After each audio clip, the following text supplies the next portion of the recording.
Hi, I'm Eric Glotzer, and this is my home, Ligonia Plantation, circa 1790, in Jefferson County, Mississippi. Now, you know it used to be said back then at this place that if you didn't have a title before your name, it meant that you either had no friends or you didn't have an imagination. Well, call me Colonel, because for 20 years my friends have been telling me fantastic tales about Southwest Mississippi. And everybody who knows me knows I've got one hell of an imagination.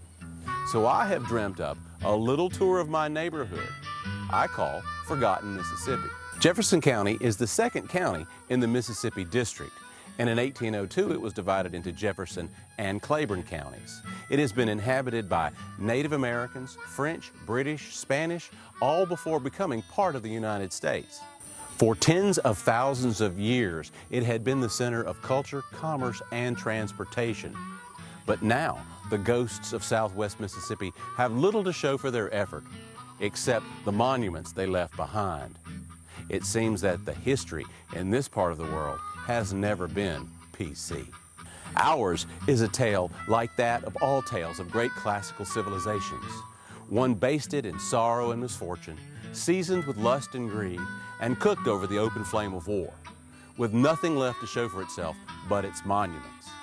Ours is a tour of some of those monuments in Jefferson and Claiborne County that speak to the toil and achievement of one of history's great classical cultures, the Old South. Of course, a great classical civilization means, in most circles, a culture that had achieved a high level of spiritual, architectural, engineering, economic, and artistic endeavors, all of which came tumbling down at some point. Evidence for all of these things can be found in Southwest Mississippi in a 30-mile radius of my house.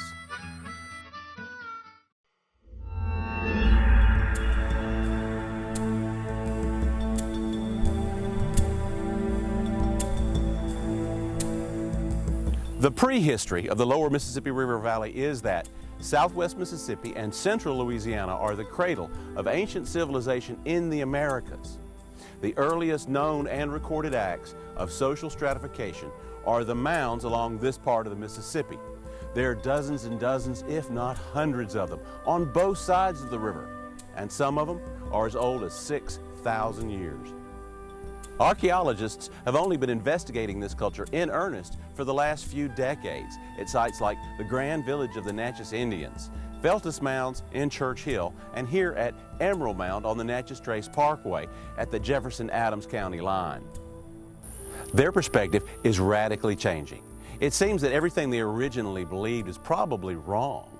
Archaeologists are having to grapple with the fact that the ancient Native Americans were educated. They were organizing and engineering complex, sophisticated monuments on a large scale and had mapped the sky at least 6,000 years ago. Their civilization predated and postdated the Golden Age of Egypt by thousands of years. Archaeologists originally believed that since the ancient Native Americans didn't have pottery, left no signs of social stratification, they didn't have agriculture, they didn't have a written language, they weren't capable of building large-scale monuments like this. They were thinking that a couple of thousand years ago, a whole bunch of people just started showing up and building mounds. Now there's evidence that suggests that some of these mounds could be as old as 7,000 years. And more importantly, some of these mound sites were occupied for thousands of years by hundreds of thousands of people. When the Europeans started arriving in the New World, here and there, they brought with them their sickness, killing off millions of people at a time without ever having seen their faces. After the French annihilated the last of the Natchez at the Grand Village in 1729, the empire of the Great Sun had set for the last time.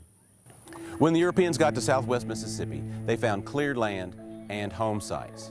Ligonia is actually built on a Paleo-Indian site based on the artifacts I found in the yard. And just a few miles north of Emerald Mound, also on the Natchez Trace Parkway, and a few miles east of Ligonia is Mount Locust, and it's actually built on a mound. Since people first started arriving here, about 12 millennia ago, they probably started building monuments to mark their time here. The Native Americans poured their hearts and souls out onto these bluffs, basket load at a time, to etch their legacy on the landscape. Emerald Mound boasts of being the second largest Native American mound in the Northern Hemisphere. But you have to be here for yourself. You have to experience its grandeur. And then it becomes easier to believe in an all but forgotten ancient Native American superculture right here at your feet.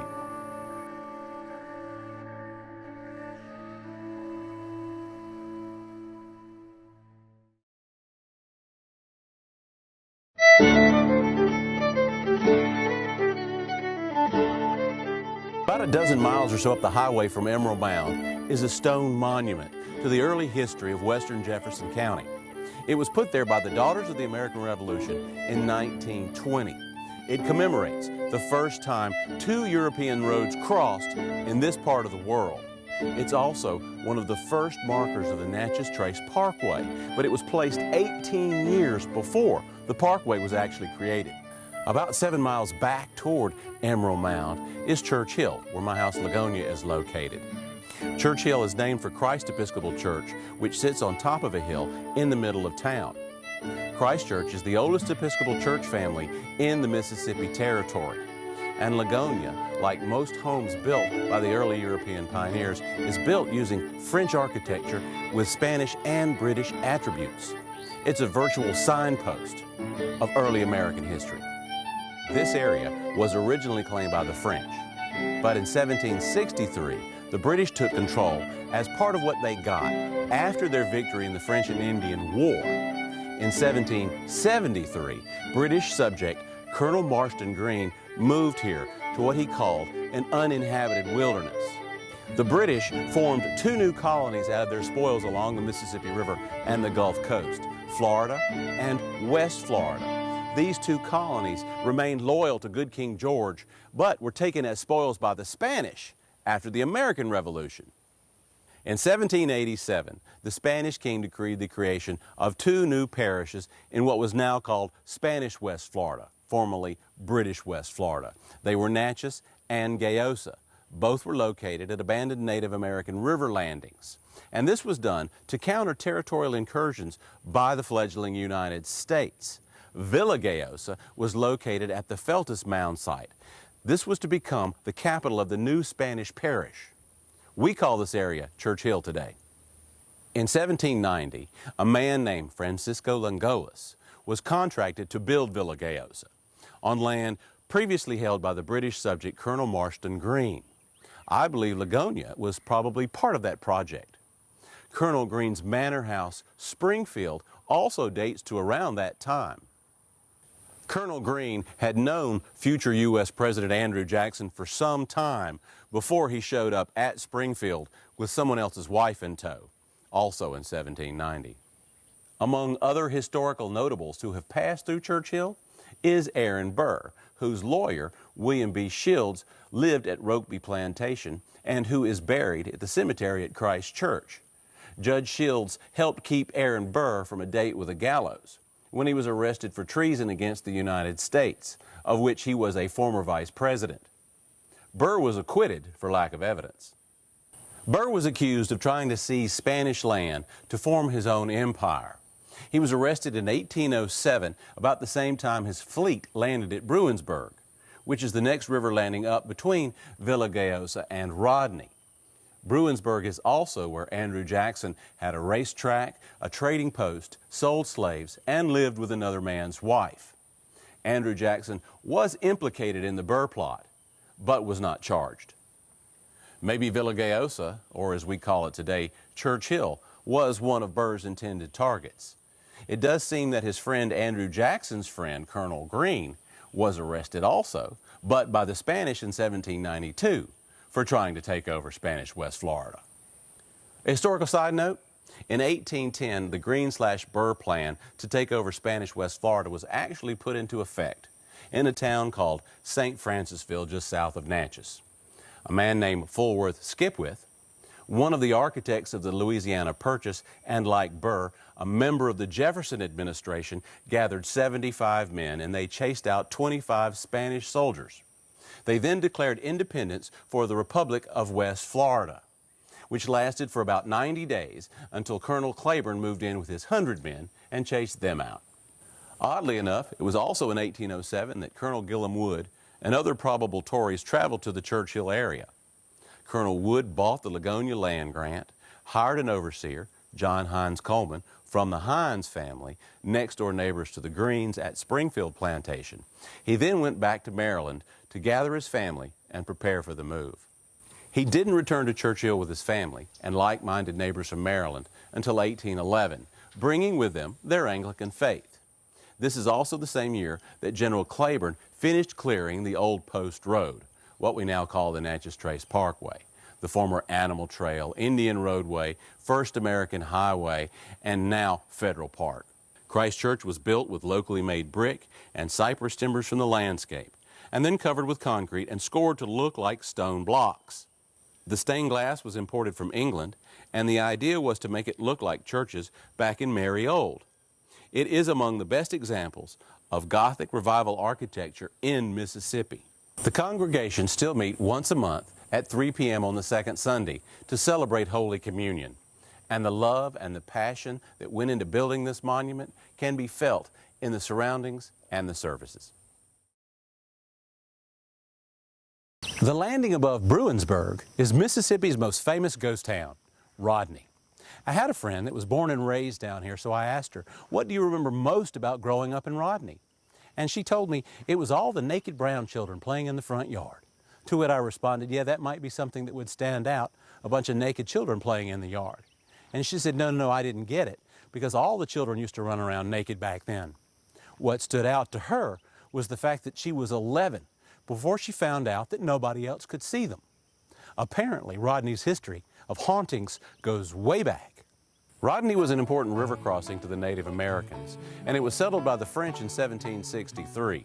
They called it La Petite Gulp for the whirlpool that formed the landing. It was once the port of call for settlers headed into the vast interior of a new nation or across the great river to parts unknown.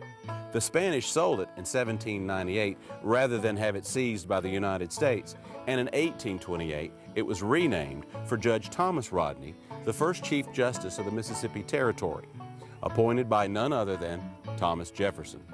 Rodney grew in influence and wealth under the U.S. flag. King David Hunt's home is just down Rodney Road. King David had plantations in a half a dozen states and is purported to have been the largest private slaveholder in the United States. Communities sprang up around the Rodney Road like Old Greenville, from where Zachary Taylor had a plantation house, from which his daughter eloped with Lieutenant Jefferson Davis. 3 American presidents had interests here. Rodney was quite a little mecca, a town with 2 newspapers, until the river changed course in 1870, leaving it high and dry. Now, there's nothing left of Old Greenville, and each year, there's a little less of Rodney. Rodney is most remembered for its Cannonball Church. Rodney was so important, it missed being the first capital of Mississippi by 3 votes. People don't even remember that it was in Rodney that a squad of Confederate cavalry captured a Yankee gunboat. History only recalls a tortured frontier town left to rot in the sun. People still live in and around Rodney today. In fact, the camps here are highly desired by local gamesmen, and logging is ongoing. But it's the landscape along the Mississippi River bluff outside Rodney that really gets me, though. Rodney Road, with its sunken byway, is a look back into the ages.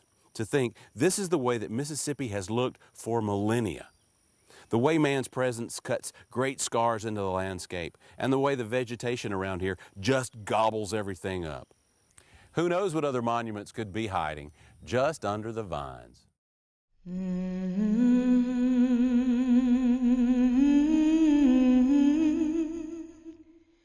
If you head east up Rodney Road to where it crosses the Natchez Trace, you come across a little town called Lorman, or what's left of it.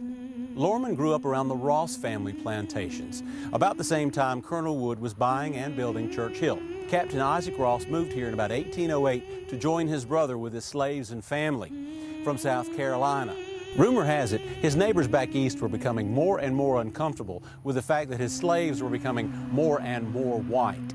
So it's not hard to believe that Captain Isaac Ross put it in his will that upon his daughter's death, his slaves be freed, his property sold, and the money used to send as many of his former slaves to Africa that wanted to go, to start a new life. In one of those weird places in history, Captain Isaac Ross, a southern plantation owner and slaveholder, joined with northern abolitionists to free and remove as many black slaves as possible from the U.S. and send them back to Africa. I think the first big flaw in that plan was that since the importation of slaves had been illegal since 1790, there were very few Africans left in the United States. Most of the slaves by that time had been born in America and thereby were Americans. The largest number of freed blacks from a single location to be sent to Africa, around 300, came from Captain Isaac Ross's plantation, Prospect Hill. Now, if you want to talk about sorrow and misfortune, Prospect Hill has it all in spades. Captain Isaac Ross's grandson, Isaac Ross Wade, whose brother had Rosswood, contested his grandfather's will when the captain died in 1836. The trial lingered, as trials do, and went all the way to the Mississippi Supreme Court. But meanwhile, back on the plantation, some of the natives got restless, so to speak, and burned down the first Prospect Hill manor house, trying to kill Isaac Ross Wade. They missed their target, but managed to kill a small niece, for which the wrath was unbounded. Several slaves who had heard the words and tasted the dream of freedom were lynched in the front yard as the house smoldered. The sad historical footnote here is that in 1840, the Mississippi Supreme Court ruled in Captain Wade's favor. His estate was liquidated, the remaining slaves that wanted to be freed were, and provision was made to send 300 people to Africa, citing that a man could do with his property as he will. Today, Prospect Hill is just a monument to despair. But not all the raw slaves chose to leave. Think about it. Plantations were really communities. They weren't just about growing cotton. I read somewhere they're called nucleated centers, a place where families live and work together for generations around a centralized location. That's a distinction just below a town. Plantations were usually cut out of the wilderness, so they needed to produce everything involved with growing cotton. There were foundries, brickworks, mills, bakeries, smokehouses, aviaries, all where people worked, mingled, and lived together for decades. There are very few of these communities left, but Lorman is one that survived the tide of war. With the help of the railroad, it thrived until the 1950s. Lorman's fall from grace came when they pulled the train tracks up. All that is left of Lorman today, aside from a few houses and an old church, is the Old Country Store. The Old Country Store, built in 1875, was the general store, bank, post office, bus stop, telegraph office, restaurant, and train station. It boasts the largest outhouse in Mississippi, a 5-seater. I think its versatility probably ensured its survival. It's located on Highway 61, around the Jefferson and Claiborne County line. And today, it's the capital of the chicken cooking king, Mr.D, and home to his heavenly fried chicken. Mr.D serves up honest soul food on a country lunch buffet 7 days a week from 10 to 4, except on Saturdays when he stays up until 6. I know you can smell that food. Mr.D hails from culinary royalty. His grandmama was the cornbread cooking queen, and the eats at the Old Country Store are as authentic as the surroundings.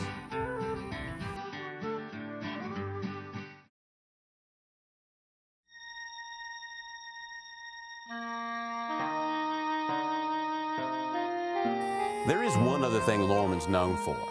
It's the address of Alcorn State University. Alcorn was founded out of what was Oakland College in 1871 and is the first historically black college in the United States of America, named for then Governor James L. Alcorn. I think it speaks to the population of Jefferson County back then that the first black university in the United States was founded here. In the early 1800s, thousands of people flooded down the Mississippi River into Jefferson County. You can see why archaeologists were confused about Native American past.